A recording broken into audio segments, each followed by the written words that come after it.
Incoming chat. Hello, everyone, and welcome one more time to Incoming Chat, the H2H business communication podcast by LiveChat. And we are on our season 3, and this is the 3rd episode of the season. And today we're going to mix it up a little bit. Last time we had Team Solo talking to us from the experience of building a big company, but we want to dig in a little bit deeper into business communication. And for that, I invited my friend Arnaud from Snapcall. Hi, Arnaud. How you doing? Hi, please. Thank you, Marcos. I'm very, very well. Very happy to be here today. So let's start and let's talk about business communication today. Exactly. And I kind of trick Arnaud a little bit because I told him he was going to do some of an interview, but we're not going to do an interview today. What we're going to do is to work. Arnaud is the CEO of Snapcall, so he's going to bring a CEO vision, and I'm going to bring a marketing vision into how you create a business communication strategy. Like, how are the ways that you want to communicate to your customer, and what are the processes that companies like yours has already done, and how will you start doing it? So that's going to be the focus today. We're going to learn how to create a business communication strategy from two people that done it before. So Arnaud, first we're going to create our company. And because you guys are Snapcall, we are LiveChat, I decided to name it Chatcall because some of the other names are already taken. So our company is going to be called Chatcall. Okay. Cool. I think it's a good inspiration. I know, right? Good inspiration. So Chatcall started, and we know that we want to connect business with customers. That's going to be our business, right? What will be the first question? You as a CEO, you're the one that put the first money. You're the one who is trying to figure out how to sell this very well. I'm not caring about the money yet, but this is your main concern. So what will be the first step from your side? What will you recommend me or tell me as a team? So as you know today, the main channel of selling is internet, and especially during this COVID-19 situation. So me, as a CTO, what we have been doing and all the CEO are doing is how to bring people on your, let's say, website or mobile application, whatever you have, and to drive people to your company through online. And this is the first thing to create. It's how you can create traffic and how you can bring those people, to your website and start, discussion with them. So, it's going to be very much how to bring people there and how you can start online communication there. Cool. So what we want to do first is sort of bring the attention of people, of our customers, into our site, right? We have a website that is looking very cool, chatcall.com. Maybe there is a chatcall.com, I don't know, but if there is, well, enjoy the free traffic. So we have this website, and my question as a marketer will be like, all right, Arnaud, do we know who are we selling to? What are the questions that you ask yourself when you created this product? Like, how do we know who are we selling to? So we can create a campaign or some sort of strategy to bring these people in, but who are these people? How do you find that process in there? So this is the tricky part, because when you create a site and first you want to have traffic, as we were saying, but you want to have the relevant traffic, so people that will be buying your solution. And when you will be creating some campaigns, or when you are going to create a SEO campaign, you want to have the right personas or right people or right companies coming to your website.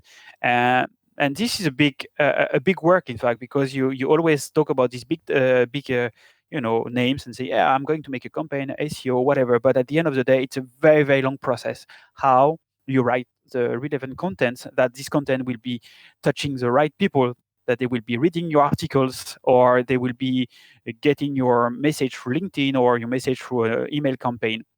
And when you really build those personas and you can reach the right audience, those people can come to your website. But this is very important, is how you can have the right people that they may be buying your solution at one point of time, or perhaps in 6 months, because if they come, they are interested, and they can, a second step will be retargeting them. So I completely agree with you in that moment, and that with that statement, especially because we can create a campaign, right? It's easy to make campaigns and start creating content and trying to hit the right SEOs, but we need to know who are we answering a question to. It's like, what are the questions these customers are asking, really? Like, why are they going to end up like going to Google and find out like, oh, there's the company that answered to my problem or to my question, right? Actually, I wanted to share with you because I'm helping a friend company. I haven't asked him, so I'm not going to disclose who they are. But I prepare some stuff for them to figure out who is the persona, who is like the person buying in the other side, right? And one of the fun questions, and I'm going to read a couple of the questions because actually one of the ones I I really enjoy is to compare your brand with a celebrity. And Okay. I try to put some of the celebrities that I had in my list. So pick one if you think it hits what Chatcall will do, right? So if your brand was a celebrity, will it be Robert Downey Jr., Sylvester Stallone, Danny DeVito, Uma Thurman, Audrey Hepburn, Michelle Rodriguez, Michael Jackson, Mickey Mouse, or Keanu Reeves?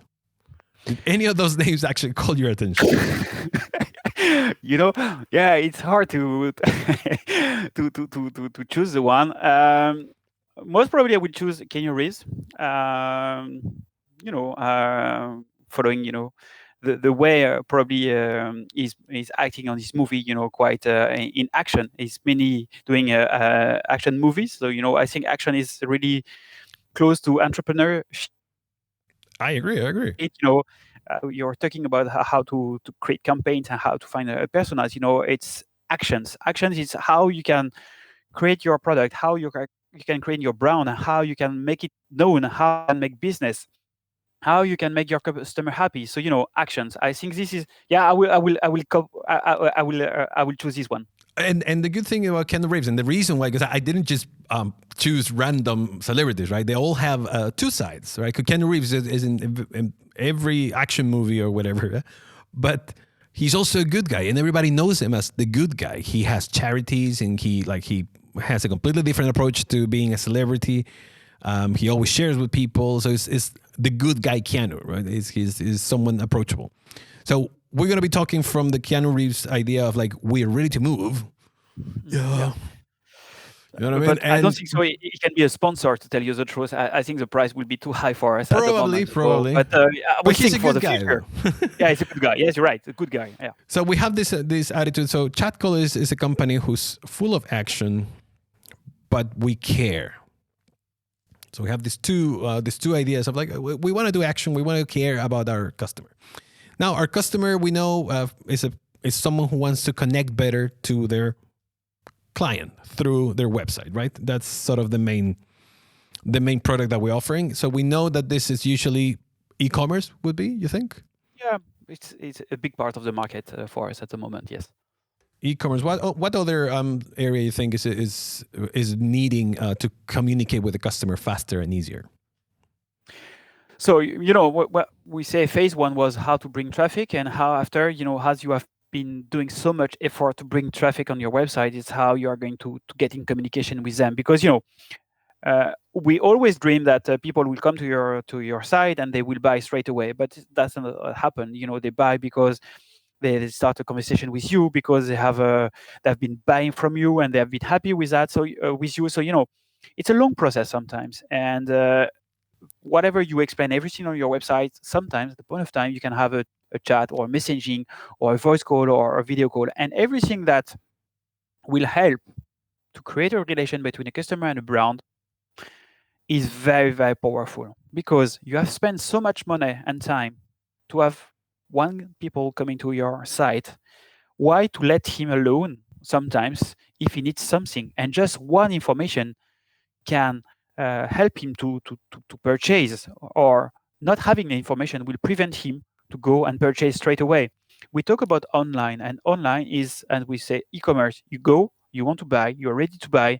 If something is missing, get away of your site. The customer gets away of your website and probably will not come back. So Exactly. this is very important. It's the urgency, of the request of the customer. So now that we know who we want to sell to, right? We talk about we have some sort of a brand persona. We want to be some sort of a Keanu Reeves attitude, that we're full of action, but we're also good people. We want to care.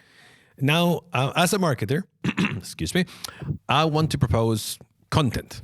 That's what marketers do. We know that content is going to answer a lot of the questions and going to keep the customers in the website. So,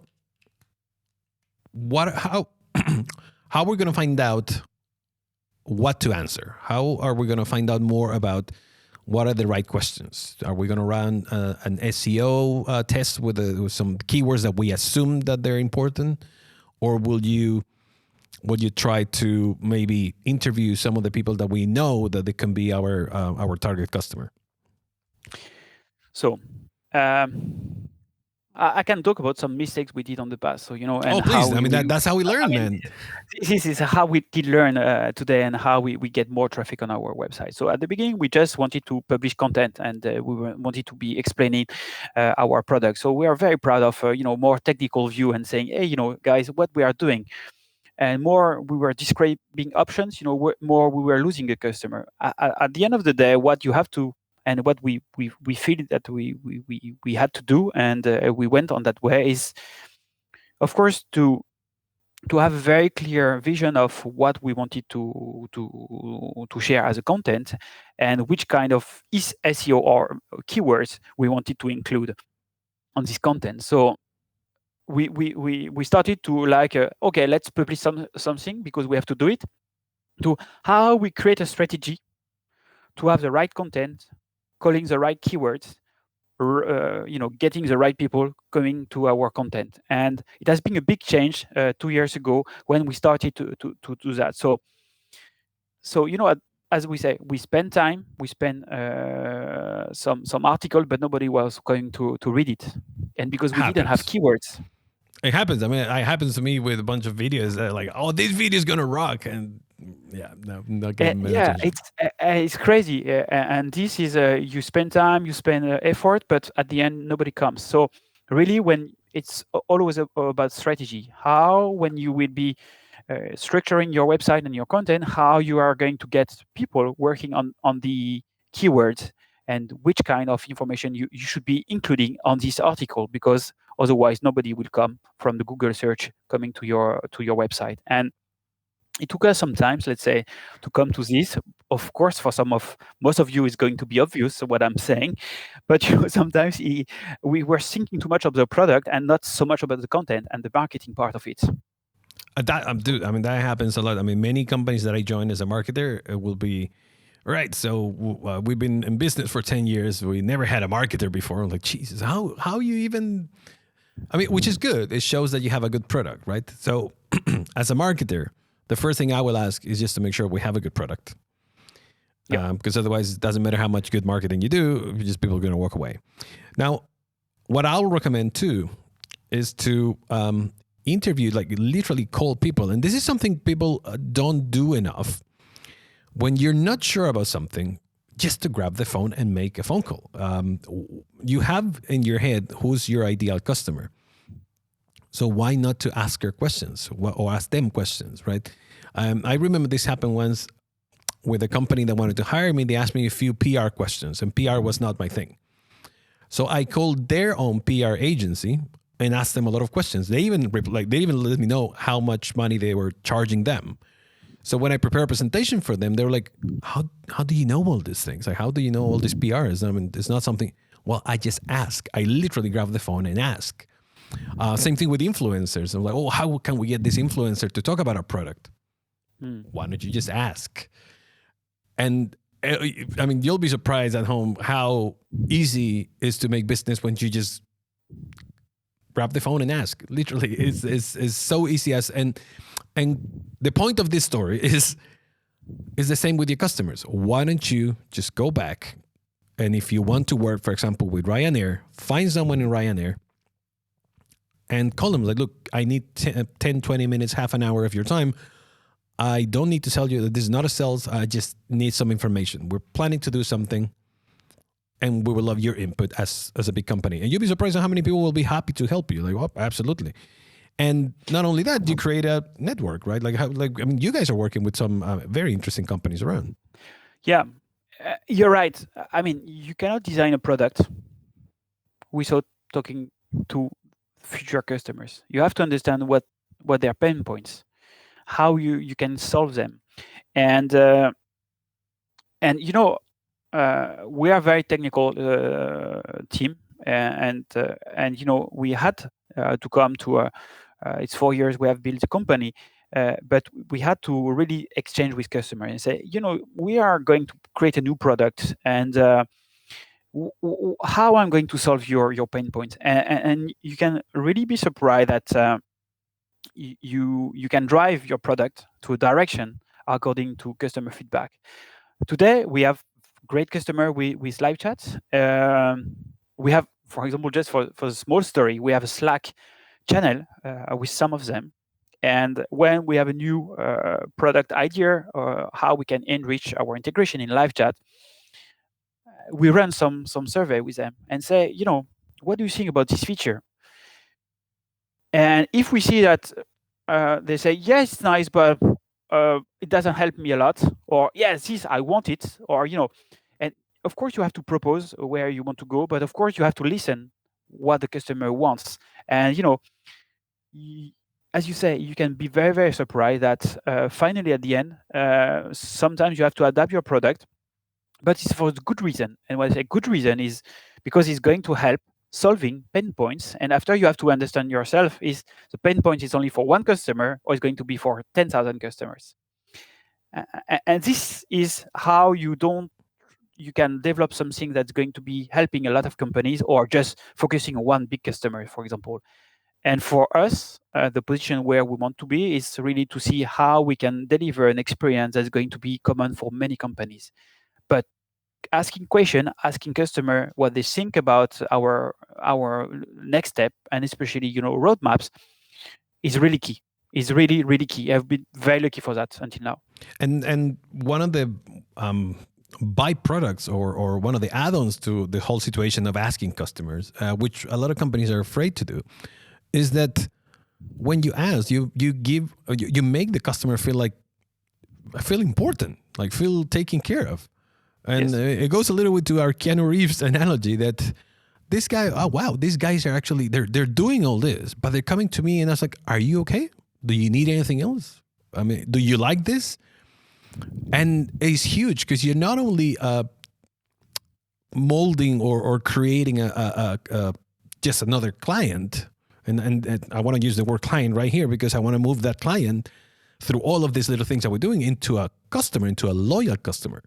Which, if you're a marketer out there, I hope you agree with this. If you're not, let me know. But when you create a loyal customer, that's the people who's going to be selling your product more than you will.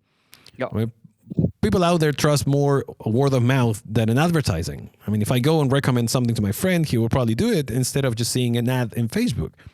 So doing those little steps is amazing for the way that you create a loyal customer. So we're doing good, man. We're doing good. I think this company is going to work. Yeah, just to word of mouth. You're right. There is nothing stronger than a customer saying good things about your solution, and you're right.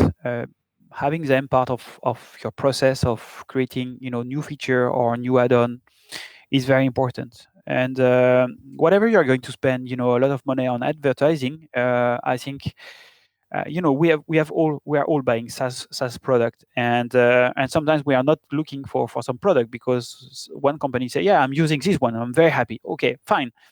And this is how SaaS company has grown very fast, and I think it was the case for LiveChat on the 20 years. How you've been growing? Of course, you have been doing marketing, but I think that you are known everywhere in the world, and I think it's not a change. It's because people have been talking about your brand, and I've been saying, I'm very happy with this solution.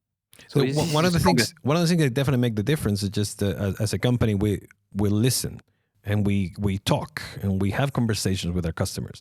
So in the exercise of creating this new company, I would love to make that a essential part of our marketing is that we talk, and that the interesting part is that it doesn't touch only marketing. This is going to be a sales, customer success, different departments in the company. You need to get them involved into look, it's part of our philosophy. And when you have that philosophy integrated into your company, it's also become a selling point. So marketing can take advantage of that. Now, before we go into deep into this, which is very fascinating, I need to move it to a next part. We need to create this content. We find out more about our customers. We know that it's a matter of just grabbing the phone and talking to them and finding out what are the pain points. Create a Slack channel to talk to them. Now, we need to put together a content team. A lot of companies will think of, well, should I hire a person to write articles for this specific, or should I get a bunch of freelancers to write about my company? In your case, like, what will be your pros and cons of having someone inside or someone outside? So it's very important to have internal people, to get a strategy. What's going to be the content from now until the next 3-4 months, of course, adapting according to some news you have in the company. And we did choose to have one people inside the company for this strategy, but she's relying on some freelancer for SEO, let's say researching. And for writers, we have a freelancer for writers as well. So, we are preparing what we want to discuss about. And one work is going to be by the SEO analysis, and after the work is done by the the writer. So, like that we can go faster, and having, some different people, very, very specialized on some, SEO or writing. So, and as you can know, we are French, so we prefer to have yes, exactly, you're right. But today there is sun, so at least we have a nice country and we have sun. So exactly. But yes, we it's better to have freelancing when you go to specific actions where you need those specific requirements. So it's how we did proceed until now. That's good. So we're going to have a hybrid model then. You want to have people inside that's going to help you to maintain a strategy, but you also can get help from outside to figure out certain technical, even though, SEO is still a huge part of marketing, it has a lot of technical touches that maybe you're not ready to do in the beginning of a company. Sometimes it takes a while before you are ready to hire more specialized people, right?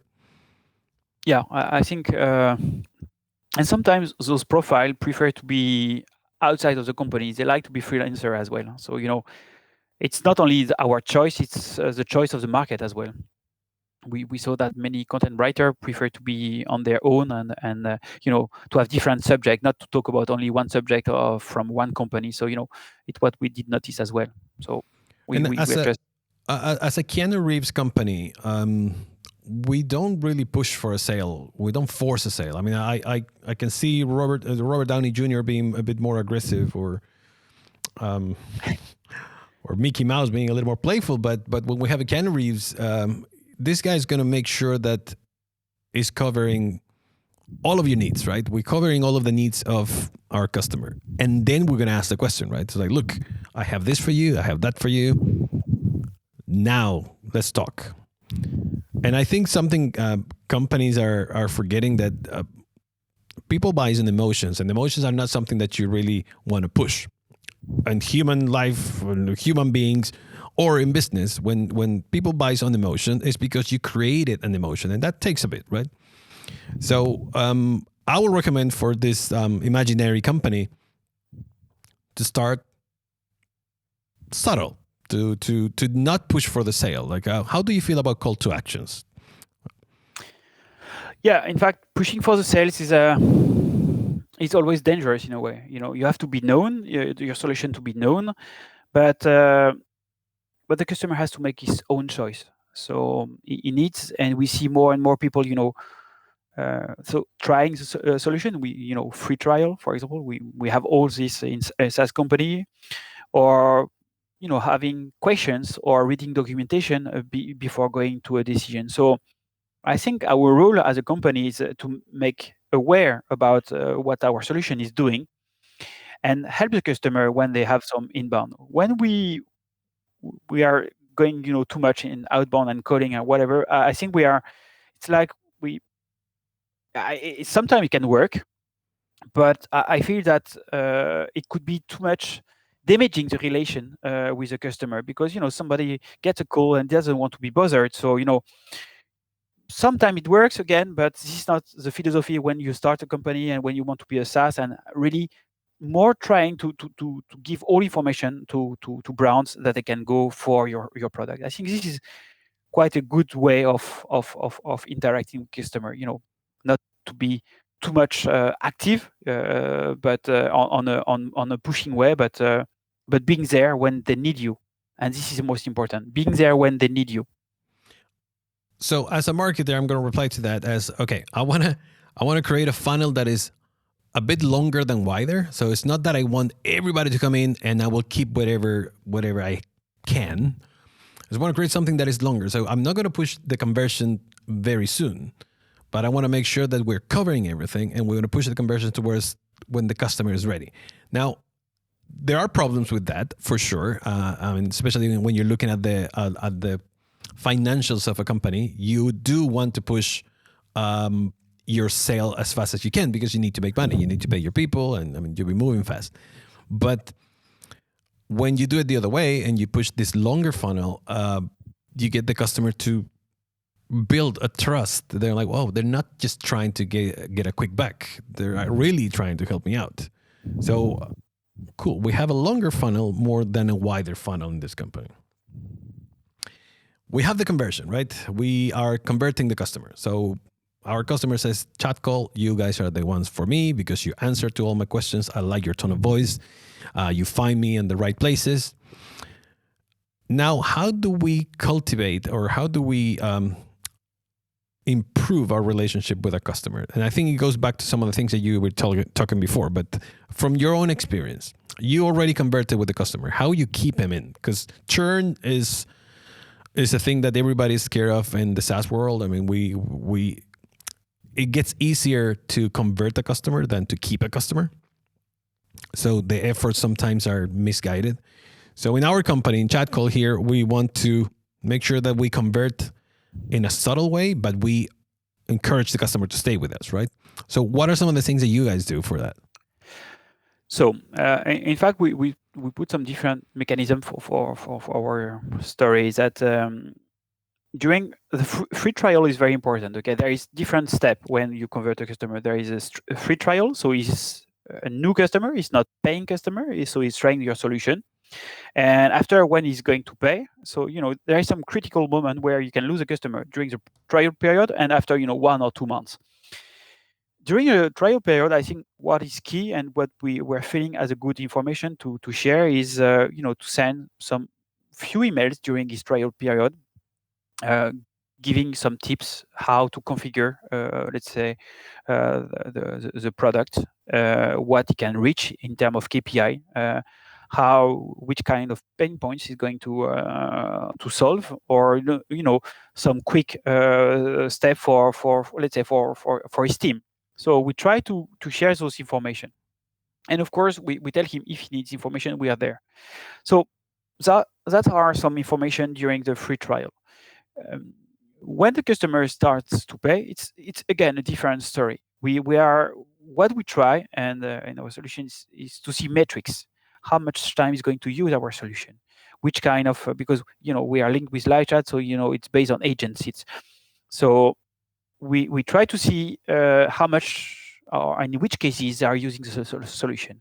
And all those KPI brings us to different conclusion and how we can interact with the brand. Because if we see that they are not using the solution, we know that it's no value for them. So you will openly say, like, guys, you're not really using us. Maybe it's a good idea to stop the relationship, or why? No, we are not like that, but we say yes. Let's see how we can help you. Because. And sometimes we are surprised. They say, yeah, don't worry, we didn't want to use it this month, but because we are preparing campaign for next month. So, but when they see us, coming back and say, can we share with you some tips and everything? So, this is very important. They are surprised and say, okay, they don't only care about the subscription, they care about the usage. And I think this is key. After we can have some different KPI and metrics we are following with some customers. Sometimes they do a lot of calls, but sometimes it could be only for some countries, or we can see some patterns on. So we try to see and understand the usage, and from there, to apply some recommendation. Or again, it was very, very funny. We had some customers that say, hey, how we can link your solution with, for example, in the case with a chatbot from LiveChat, and we said, yeah, it's a great idea. So let's do it together. So you see, it's really how at each time the KPIs and the usage can help us to come to a discussion with the customer and keep him, using the solution as he wanted to use the solution. So yeah, different step, different methodology, and different kind of customer and different of usage. So but definitely, I mean, the key is that you're avoiding churn. You're trying, you're trying to keep your customer as much as you can. Now, yeah, I mean, there's a twist in this story right now, because I was looking for chat call, and there is a chat call. So they are suing us because we're stealing their name. So we need a new name. So I just rename it quickly CNC. So it's Call and Connect. Okay. So now for now we're gonna have to change the name to that. However, this is the last step, right? Customers, they do have a certain lifetime. It's very rare for companies that they will stay with you forever. I mean, there's certain services that they do. There are others that they might leave either at any point for reasons that sometimes are out of your hand. Like, you help your customer as much as you can. What would be a good way to offboard a customer? Like, what will be something that maybe it could help to retain, not to retain, but it could help to get that customer back eventually? Like, what are certain things that you could do in order to, okay, we're sad to let you go, but something, you know what I mean? Yeah, I mean, it's complicated. It's not an easy question, because I mean, they're leaving you, right? They're going to stop paying you. So what to do now? Shall we just let them go, or shall we do something about it? So the first thing you have is you have to respect customer decision if they want to leave. Sometimes it's for their own reason, because they will not use your product because it's not inside their company. They will not use it.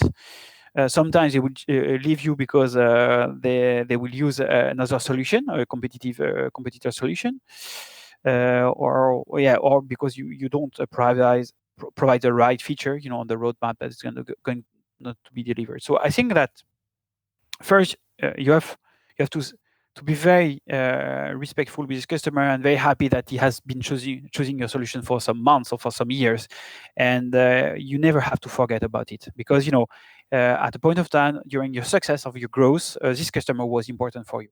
When he's leaving, is always, a story can happen, and if you could do something to keep him, again, you have to see how you can do it. If you know that for some reason you cannot, in any case, it's always to see how you can convince him again and keep him, on a different, funnel for later on. But again, it happens. But what is important is that the customer that is leaving keep a good impression of your services and your team. And you were talking about philosophy before. And this is important. You are talking about sales, customer service, support, whatever. Every department of a company should run on the same philosophy. It's bringing the right experience for our customers. Sometimes, unfortunately, it's not going to fit to one customer. We know that because we don't have a product that's going to convince 100% of companies. We have to know that. But your value of the company are very strong, because if the customer likes, perhaps the product doesn't fit them, but the value of your company are really a good fit. In any case, it will come back when probably our product will evolve. So a customer that is leaving may be coming back later, and people are changing a lot on the digital. So it means that one guy in a company that is finally had to take the decision to quit your service, but probably these people will be going to another company and probably will buy your solution. So always, always to care about the relation with the people that has been using your service. And definitely that you said it right there when there's values. I mean, I met a lot of companies that we don't care about values or value proposition. We just have a product, right? We don't need to show them who we are, but how big of a difference it makes for companies to show that. I mean, we can see it when you're open, when you have values that are very similar to your customer, and when you show those values to them, that's when you really click. And even if they go away for any reason, you're going to be in their mind if they ever need your service again. So they will come back, not because of just the product or just your price or just how beautiful your design was, is because of the values of the company. The way you're related to your customer is going to always mean a lot more than just the product itself. Just to close a little bit our conversation, because we can definitely have a part 2 just to see what happens when we go to get investors for this company in the future. So can you give us a little quick rundown of your own company, Snapcall? What are you guys doing right now? So we do provide. We have an application inside LiveChat, so that enables a very much embedded voice and video channel inside a chat conversation, and can move as well to a screen sharing. So what we have been seeing on the market, and it's very big trend on the market today, with online that is growing very, very fast. We see that messaging and chat is growing, and the percentage of interaction through chat and messaging and chatbot and messaging and chat is growing very fast. We saw that sometimes to go on with this discussion to a voice or video or screen sharing escalation had a very big value. And we're talking about e-commerce. Online shopping is a very big market for us. Oh, yeah. How you can sell differently online because people cannot go to a shop, and whatever will happen in the future, in any case, online is going to be stronger and stronger. So we really want to include real-time communication inside LiveChat, so to offer customer an omni-channel experience, and to offer company the possibility to switch from one channel to the other, according to their availability of agents, or the focus on some customer segments. So it's what we do. It's just one click to install, and this was big learn from us on the last 4 years. It's how with only one click our solution could be installed, no complexity of voice and video or whatever. So it's what we are aiming, and what we are aiming with LiveChat to have a relevant and very nice offer. No, absolutely, man. And that's the thing, is the key to make it easier. You just move everything away so the customer just have everything under one click. And with that being said, because I'm definitely going to have this part number 2 of this one, I want to thank you all at home or on your offices or on the beach or wherever you are right now. And if you learned something today, make sure you like this video. Give us a review in the podcast, and make sure you subscribe to our YouTube channel. We have a lot of really interesting content and more guests as good as Mr. Arnaud Pigalier. Arnaud, thank you so much for joining us today, and we'll see you next time, brother. Thank you. Take care. Have a great day. Bye-bye. Bye-bye.